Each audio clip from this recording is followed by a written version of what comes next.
ठीक है, स्टार्ट करते हैं।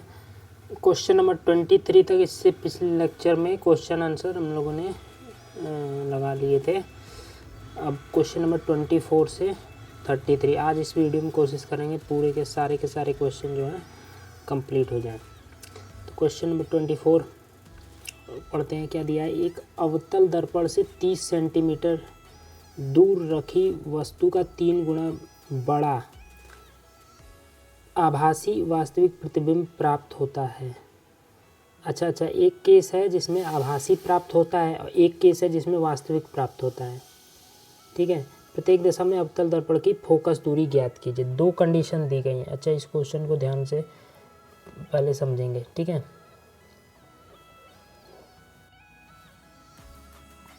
ये क्वेश्चन है हमारे पास। इस क्वेश्चन को थोड़ा साइड में यहाँ पे रखता हूँ और यहाँ से फिर सॉल्व करने की कोशिश करता हूँ। दर्पण मिरर कौन सा है? अवतल दर्पण। 2 अवतल दर्पण मिरर है तो पहले बना लेते हैं। कॉनकेव मिरर इंग्लिश में बोलते हैं। ठीक है, तो ये वाला जो मिरर होता है ये कॉनकेव होता है। ठीक है, तो पहला केस को पहले सॉल्व करते हैं। पहले केस में बताया गया है कि आभासी प्रतिबिंब बन रहा है। आभासी का मतलब इन द सेंस पीछे बनेगा, मिरर के पीछे, आगे नहीं बनेगा। आगे तब बनता है जब वास्तविक प्रतिबिंब बनता है, यानी लाइट रे एक दूसरे को एक्चुअल में कट करती हैं और आभासी में एक्चुअल में कट नहीं करती हैं, पीछे ले जाके उनको कट करवाते हैं। ठीक है, इंटरसेक्ट करवाते हैं पीछे ले जाके। तो यानी कि जो भी ऑब्जेक्ट रखा कहाँ पे है? 30 सेंटीमीटर दूर रखी वस्तु का यहाँ से 30 सेंटीमीटर दूर रखा है। ये डिस्टेंस जो है 30 सेंटीमीटर है। ठीक है, u इसको बोलेंगे u इक्वल्स टू 30 सेंटीमीटर। इसकी मैं जो है चेंज कर लेता हूँ, बहुत ज़्यादा डार्क। तो फिगर में देख लेते हैं होगा क्या, चक्कर क्या है। देखिए, अवतल दर्पण से 30 सेंटीमीटर, ये तो मैं समझ गया यहाँ पे ऑब्जेक्ट रखा हुआ है। तो 2 केस हैं। एक केस बोला है आभासी, तो इधर बनेगा 3 गुना बड़ा बनेगा इससे। अगर इसकी हाइट h1 है तो इसकी हाइट 3h1 होगी। ठीक है, यहाँ पे बनेगा। आभासी जब प्रतिबिंब बनता है कॉनकेव मिरर में तो सीधा बनता है, ऐसे उल्टा नहीं बनता है। कैसे बनता है? सीधा बनता है ऐसे।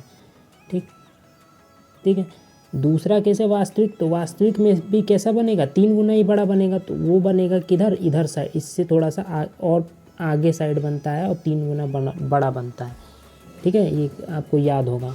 जब क्या होता है, सी से और पहले जब ऑब्जेक्ट रखते हैं, सी यानी कि सेंटर ऑफ कर्वेचर से और पहले ऑब्जेक्ट जब रखते हैं तो सी के और बियॉन्ड यानी सी से और पीछे यानी मतलब आगे साइड बनता है, बड़ा बनता है। तो यहाँ पे हमने मान लिया ये भी 3 गुना बड़ा बन रहा है, तो ये भी, इसकी भी हाइट 3h1 है। अब इतना बस फिगर आपको बन गया। अब जो है इसको सॉल्व करिए, क्योंकि हमको आंसर पूछा है फोकस दूरी। इस केस में अगर जो है यहाँ पे बन रहा है आपका इमेज, तो फोकस दूरी कितनी होगी? ठीक है, यानी वास्तविक बनना है तब कितनी होगी, और जब यहाँ पे बनना है यानी आभासी बनना है तो कितनी फोकस दूरी। तो पहले आभासी वाला पूछा है, आभासी वाला निकालते हैं, फिर वास्तविक वाला निकालेंगे। तो इसको मैं थोड़ा सा छोटा करके ऊपर भेजता हूँ।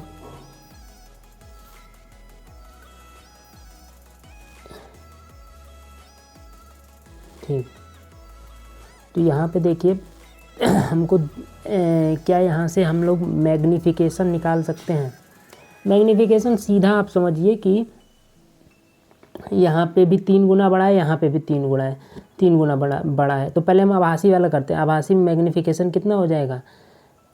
इमेज वाली हाइट, या सिंपली आप छोड़िए, 3 गुना बड़ा बन रहा है ना, तो मैग्नीफिकेशन 3 हो जाएगा। जितना गुना बड़ा बनता है उतना ही मैग्नीफिकेशन लेते हैं। तो 3 गुना बड़ा बनना है तो 3 ले लिए। नहीं तो आप सॉल्व भी कर सकते हैं कि मैग्नीफिकेशन का फॉर्मूला होता है कि height of image upon height of object. तो हाइट ऑफ इमेज है 3h1 और हाइट ऑफ ऑब्जेक्ट है h1। h1 से h1 कट गया, मैग्नीफिकेशन कितना आ जाएगा? 3। ठीक, इतना आपको पता है। डायरेक्टली भी आप लगा सकते हो 3। इस केस में, सेकंड वाले केस में मैग्नीफिकेशन क्या आ जाएगा? इसमें जब इमेज की हाइट लोगे तो आप लिखोगे -3h1, क्योंकि ये उल्टा है ना। तो उल्टा जैसे ही आप, जब भी आपने ये एक्स एक्सिस वाई एक्सिस पढ़ा है, जब मैंने बताया था इधर प्लस होता है, ये भी प्लस होता है, ये इधर माइनस होता है और ये इधर माइनस, नीचे भी माइनस और बाएं भी माइनस जाते हैं, और दाएं साइड जो है प्लस में रहते हैं और ऊपर साइड भी प्लस में, तो ये देखिए इमेज नीचे साइड है तो ये माइनस में लेंगे, -3H1, ठीक है। अपॉन में H1 ऊपर साइड है तो ऊपर की साइड है, यानी कि ये y एक्सिस मानिए इसमें तो H1 प्लस में, इसमें भी प्लस में ले आई थी, ले लिया गया था H1 भी और 3H1, क्योंकि सीधा था, ये उल्टा है तो माइनस में, H1 से H1 कट गया, मैग्नीफिकेशन आ गया -3। नहीं तो आप डायरेक्ट लिख सकते थे 3 गुना बड़ा है और उल्टा बन रहा है तो उल्टे के लिए माइनस लगता है, बस ऐसे भी कर सकते थे। लेकिन आप सॉल्व करिए तो अच्छा, मतलब कंफ्यूज नहीं होंगे, वैसे जो है थोड़ा सा आपको लगेगा कैसे हो गया, ठीक है। अब थोड़ा सा और आगे बढ़ते हैं। अब यहाँ पे देखिए मैग्नीफिकेशन, पहले तो 2 केस बन गए हैं, एक तो हमारा आभासी मैग्नीफिकेशन है 3 और एक है वास्तविक, ठीक है। इंग्लिश में भी भाई वर्चुअल इसको बोलते हैं, इसको रियल बोलते हैं, इसमें मैग्नीफिकेशन -3 है। अब मैग्नीफिकेशन निकल गया, हमको फोकस तक पहुंचना है, तो फोकस का फॉर्मूला होता है 1/f = 1/v + 1/u, ठीक है, ये फॉर्मूला होता है। तो हमको v और u निकालना पड़ेगा, फोकस अगर निकालना है तो यहाँ पे तो अभी हमको m पता है, u तो हमको पहले से पता है, u कितना है -30 सेंटीमीटर दूर रखिए ना, ये माइनस में लेंगे क्योंकि हम क्या ले रहे हैं, इसको एक्सिस मान रहे हैं इस वाले को, और ये दायां साइड है, ये बायां साइड, तो u को -30 लेंगे, तो u -30 मालूम है, v निकालना है। तो एक फार्मूला होता है मैग्नीफिकेशन का और -v/u, m = -v/u। तो यहाँ पे अगर m आप इसमें 3 रख दें यहाँ से लेके, और u आप रख सकते हैं कुछ ज़्यादा ही छोटा हो गया,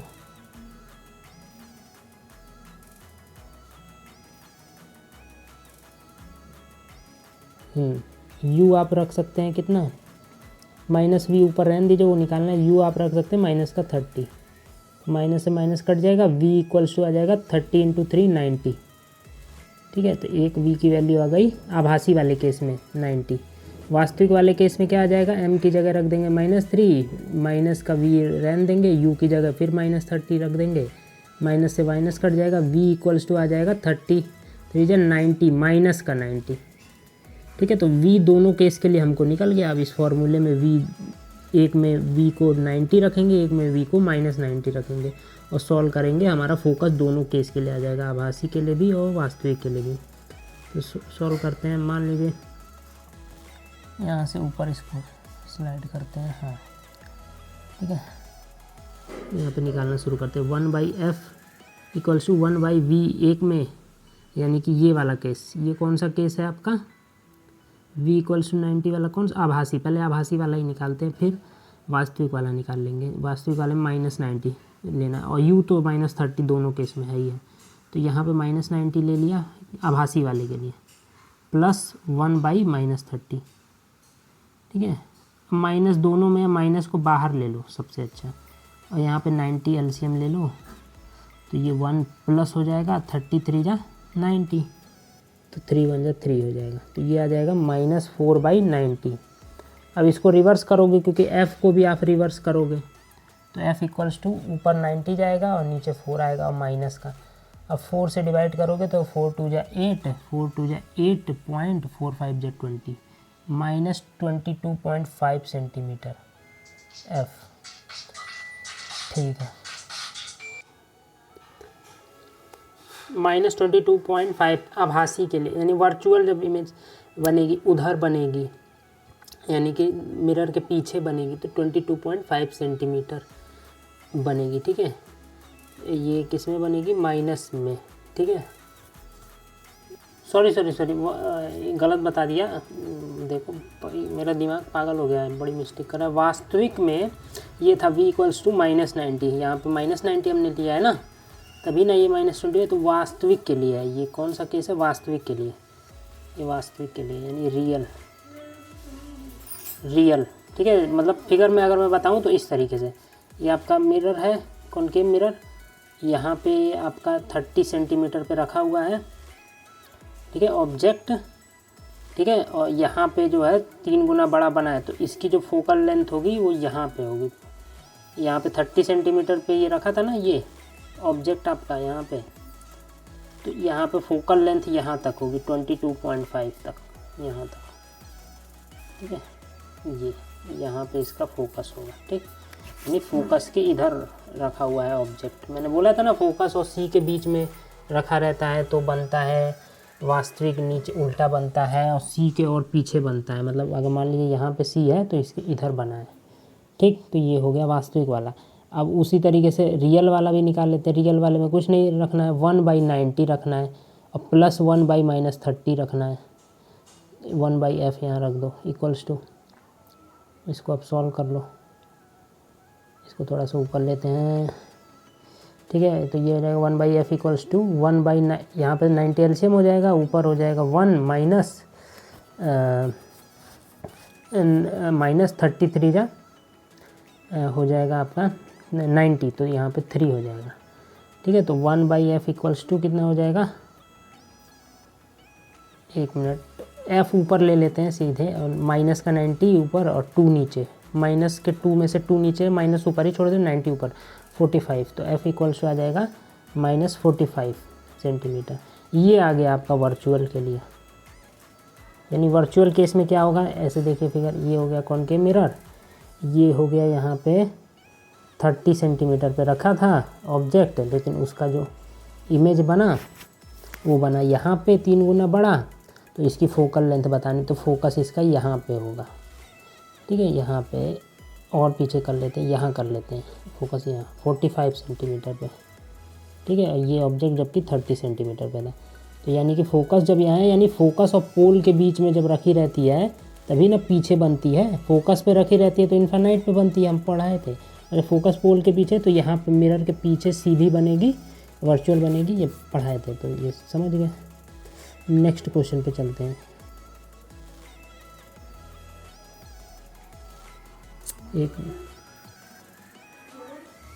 आज लगता है पूरा ख़त्म नहीं हो पाएगा, थोड़े बड़े क्वेश्चन हैं, ठीक है। यहाँ तक 24, 25, 26 दो क्वेश्चन और करते हैं, उसके बाद नेक्स्ट क्लास में करेंगे क्योंकि टाइम की थोड़ी सी कमी है।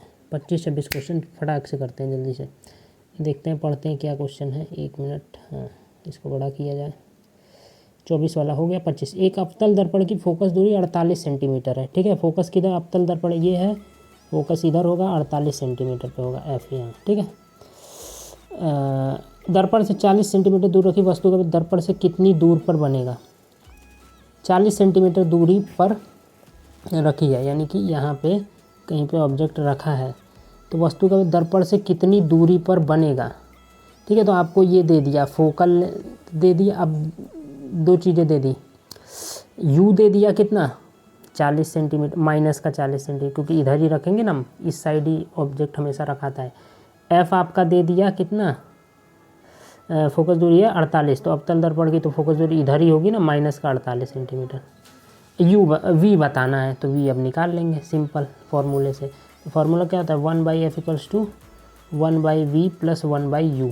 तो 1/v इधर कर लो और 1/u इधर ही रहने दो, 1/f को इधर लेते आओ, अब पुट कर दो मान जो भी है, तो आ जाएगा v का मान आ जाएगा, ठीक है। तो यहाँ पे जल्दी से करते हैं, बहुत ज़्यादा लेट हो रहा है, ठीक है। यहाँ पे आ गया 1/v इक्वल्स टू 1/u, 1/अपॉन में u कितना था 40 सेंटीमीटर, माइनस का 40 सेंटीमीटर, माइनस f कितना था माइनस का 48, तो 1/-48, ठीक है। माइनस दोनों में, माइनस कॉमन ले लो बाहर, या कॉमन मतलब सिंपल अपने तरीके से करते हैं, फालतू का कि फिर कंफ्यूज हो गए आगे कि कॉमन ले रहे हैं, बार बार समझ में नहीं आया, यही से करते हैं। देखिए 1/v इक्वल्स टू, ये ऊपर कर लो माइनस को, माइनस 1/40, और ये माइनस माइनस प्लस हो जाएंगे 1/48। अब कर लो एलसीएम लो, ठीक है। एलसीएम कितना आएगा 240, एलसीएम ले लेना, मैंने एलसीएम ले लिया है तुरंत 240, ठीक है। तो 6 टाइम जाएगा तो ये हो गया -6, ठीक है। 1/v यहाँ लिख लो, प्लस ये 48 से 5 टाइम जाएगा तो इधर लिख लो 5, अब 5 -6 हो जाएगा माइनस का 1/240, तो v हो जाएगा माइनस का 240 सेंटीमीटर, ठीक। एक और मिस्टेक हुई, ये तो लग रहा है मेरा दिमाग पागल हो जाएगा। एक और मिस्टेक यहीं पे हो गई है, देखो यहाँ पे हो गई ये मिस्टेक। भाई क्या कर रहा हूँ मैं, ये देखो 1/v मैंने ये फार्मूला जो दिया ना ये गलत ले लिया। 1/v अगर मैं ले रहा हूँ एक साइड तो 1/f को इधर ही साइड रहने दो, और जो 1/u इसको इधर ले जाओ, ये माइनस में पहुँच जाएगा, ये बनेगा फार्मूला। तो 1/f में से माइनस करना पड़ेगा इसको, ठीक है, तब आंसर आएगा। वही मेरे को माइनस में नहीं आएगा 240, प्लस का 240 आएगा, क्योंकि फोकस पोल के बीच में रहती है तो इधर साइड इमेज बनती है, पीछे साइड, तो उधर जो डिस्टेंस हम लेते हैं प्लस में लेते हैं। तो इस फॉर्मूले पे करेंगे, हो जाएगा 1/f। सिंपल करिए, 1/f की जगह रख दीजिए -48 और माइनस यू की जगह रख दीजिए -40। अब वही हो जाएगा, एलसीएम वही लेंगे 240, ये हो जाएगा माइनस का 5 टाइम में, और ये माइनस माइनस प्लस 6 टाइम में। 6 में से 5 जाएगा, 1/240 आएगा, और फिर जो v का मान हो जाएगा वो 240 आ जाएगा, प्लस में 240 सेंटीमीटर। तभी हमको क्या पता चलेगा, ये जैसे हमारा मिरर था, यहाँ पे हमारा 48 सेंटीमीटर पे फोकस था यहाँ पे, और ऑब्जेक्ट यहाँ पे था 40 सेंटीमीटर पे यहाँ। तो फोकस और पोल के बीच में हो गया, तो हमने बोला यहाँ पे बनता है, इधर साइड बनता है, तो इधर साइड दूर बनेगा, कितनी दूर, 240 सेंटीमीटर। प्लस का आएगा तभी ना हम इधर लेंगे, -240 आता तब तो इधर लेना पड़ता -240 में। तो यहाँ से 240 सेंटीमीटर दूर पे ये जो डिस्टेंस होगी v, ये 240 सेंटीमीटर होगी, यहाँ पे बड़ा इमेज बनेगा। ठीक है, ये भी क्वेश्चन हो गया। थोड़ा मिस्टेक हो रहा है जल्दीबाजी के समय, मतलब मिस्टेक है, अच्छी बात है, आपको समझ में भी आ रहा होगा, काउंटर क्वेश्चन भी इसमें हो रहा होगा कि कहाँ गलती कर सकते हैं हम लोग। माइनस प्लस से देखो आंसर कितना चेंज आ जा रहा है। तो इसमें मेन चीज़ है, आपको याद होना चाहिए कि कहाँ पे ऑब्जेक्ट रहेगा तो कहाँ इमेज बनेगी, तब आपसे गलती नहीं होगी जो पढ़ाए थे। ठीक है, कब इमेजिनरी बनेगा कब रियल बनेगा, ये सब भी याद रहेगा, काम अच्छे से आपका निपट जाएगा। ठीक है, नेक्स्ट क्वेश्चन पे पढ़ते हैं। ठीक है, पहले इसको डिलीट कर लेते हैं, ये जो फालतू का यहाँ पे टेक्स्ट आ गया है। ठीक है, नेक्स्ट क्वेश्चन और लास्ट क्वेश्चन है। फिर ये जो बच गए 7 क्वेश्चन वो एक वीडियो में करने ही पड़ेंगे, क्योंकि बहुत ज़्यादा टाइम नहीं, बहुत ज़्यादा वीडियोज़ नहीं दे देने हैं, एक ही लेक्चर के ये क्वेश्चन आंसर है ना, स्फेरिकल मिरर वाले के हैं ये सारे क्वेश्चन। ठीक है, नेक्स्ट ये करते हैं, अवतल दर्पण की वक्रता त्रिज्या, रेडियस ऑफ आर का मान दे दिया कितना 38। आर किधर होगा भाई, यहीं पे होगा आगे साइड, माइनस का 38 सेंटीमीटर, क्योंकि यहीं से ना ड्रॉ होगा, जो दर्पण है इधर ही से ड्रॉ होगा, सी इधर ही होगा, एफ भी इधर होगा, तो आर ये डिस्टेंस है, ये माइनस में ही ली जाएगी। एक वस्तु दर्पण से 32 सेंटीमीटर की दूरी पर रखी हुई है, 32 सेंटीमीटर, यानी कि जो ऑब्जेक्ट है यहाँ कहीं रखा हुआ है, ये जो है यहाँ पे जो है सी है 38 सेंटीमीटर की, उससे पहले ही कुछ 6 सेंटीमीटर पहले यहाँ पे ऑब्जेक्ट रखा हुआ, यानी सी और एफ के बीच में रखा हुआ है। तो हमने बोला था यहाँ उल्टी इमेज बनती है, पता है। तो दर्पण से वस्तु के प्रतिबिंब की दूरी ज्ञात कीजिए, दर्पण से वस्तु के प्रतिबिंब की यहाँ से डिस्टेंस बतानी है, यानी वी का मान बताना है। तो फॉर्मूला आप रखिए, सिंपल क्या करिए, आर एफ इक्वल्स टू होता है r/2, पता है आधे पे होता है ना एफ, यहाँ पे आधे पे, तो -19 सेंटीमीटर हो जाएगा एफ। ठीक है, तो एफ हमको मिल गया, और यू हमको पता है कितना है -32 सेंटीमीटर। अब निकाल लो 1/f equals to 1/v plus 1/u। अब मैं फार्मूला इधर उधर नहीं करूँगा, इसी पे लगाऊंगा। ठीक है, पहले मैंने चेंज किया तो गड़बड़ कर दिया था माइनस प्लस, अब नहीं ऐसा करेंगे। ठीक है, यहाँ पे इसको छोटा करते हैं साइज, यही बोर्ड का दिक्कत है, थोड़ा राइटिंग ख़राब हो जाती है, और कोई बात नहीं है, क्योंकि इस पे हाथ से लिखना पड़ता है ना, उंगलियों से तो गड़बड़ राइटिंग होती है। अब यहाँ पे 1/f, f कितना था -19, मैंने इधर ही लिख लिया माइनस, मैंने इधर उधर इनको शिफ्ट नहीं किया, जो निकालना होगा वो बाद में हम निकाल लेंगे शिफ्ट करके। 1/v निकालना है, इसको हम कर लेंगे, u के पहले वैल्यू रख देते हैं, फिर उधर लेके चले जाएंगे। u की वैल्यू कितनी है, -32 सेंटीमीटर ये है। तो 1/v को अकेला छोड़ो उधर, अब -1/19, और यहाँ पे प्लस है ना, इसको इधर ले जाओगे तो माइनस हो जाएगा, तो माइनस, पहले इसी को चेंज कर दो, ये प्लस माइनस यहाँ पे माइनस होगा, और जब ये माइनस उधर इधर आएगा तो प्लस में हो जाएगा, तो प्लस कर दो 1/32। अब इसको आगे सॉल्व कर दो। ठीक है, तो यहाँ पे क्या हो जाएगा 1/v इक्वल्स टू 19 और 32 का एलसीएम लेना पड़ेगा, तो दोनों का क्या करना पड़ेगा, ठीक है। अच्छा, इसको मैं फास्ट फॉरवर्ड जल्दी से कर दिया हूँ, मैं समझा देता हूँ क्या किया मैंने। यहाँ पे देखिए, इसको छोटा करते हैं भाई, ये तो बड़ा बेकार चीज़ है। हाँ, यहाँ पे मैंने क्या किया, एलसीएम ले लिया 600, इन दोनों की मल्टीप्लाई कर दी क्योंकि 19 ऑड नंबर था। आप अपने से करिएगा, एलसीएम निकालिए, आपको ऐसे समझ में नहीं आएगा मैंने कैसे कर दिया एलसीएम, आपको जैसे निकालना आता है वैसे निकालिए। 608 एलसीएम आ गया, 19 से डिवाइड करेंगे 32 बार में डिवाइड जाएगा, यहाँ -32 हो गया, प्लस 32 से करेंगे 19 टाइम, तो यहाँ 19 हो गया। अब 19 में से 32 13 बचा, मैंने पहले ही शिफ्ट कर लिया यहाँ पे ये v को ऊपर कर लिया और इसको शिफ्ट कर लिया। 13 से मैंने डिवाइड किया, माइनस का 46.7 और भी आगे डिवाइड जाएगा, तो मैंने इतना ही डिवाइड किया है, ये आ जाएगा माइनस में, यानी कि ये हमारा मिरर अगर था यहाँ पे F19 पे था, ठीक है, और ये 38 पे R था, ये 38, हमारा ऑब्जेक्ट 32 पे था, तो इन दोनों के बीच में था, तो बीच में जब रहता है फोकस और C के बीच में जब रहता है तो यहाँ पे बनता है, तो वही डिस्टेंस पूछी थी ये V, तो V कितनी हो जाएगी, माइनस में आएगी, तो हमको समझ में आएगा सही है हमारा, क्योंकि इधर माइनस में ही रहता है 46.7 सेंटीमीटर, ठीक है। इसका आंसर भी मैच कर लेते हैं सही आया है कि नहीं, क्योंकि एवरेज में आंसर 46.7, अभी और आगे जा सकते थे, ठीक है यहाँ तक, ठीक है। तो यहाँ की क्लास यहीं तक समाप्त करते हैं, 20 मिनट की हो गई है। अब नेक्स्ट ये हो जाएंगे सवाल जल्दी, अगर इतना समझे हो, सारे के सारे सवाल समझ में आए हैं, तो आगे भी थोड़े से टफ हैं सवाल, मैं मानूंगा, क्योंकि इसमें जो है साइन का ध्यान रखना पड़ेगा, ठीक है। साइन कन्वेंशन पर फिर से रिवाइज कर लेंगे, जो इमेज फॉर्मेशन है वो भी रिवाइज कर लेंगे, तो आसानी से क्वेश्चन आंसर हो जाएंगे, ठीक है। इसी के साथ यहीं पे वीडियो को दी एंड करते हैं। It's hard to breathe, but that's alright. Hush.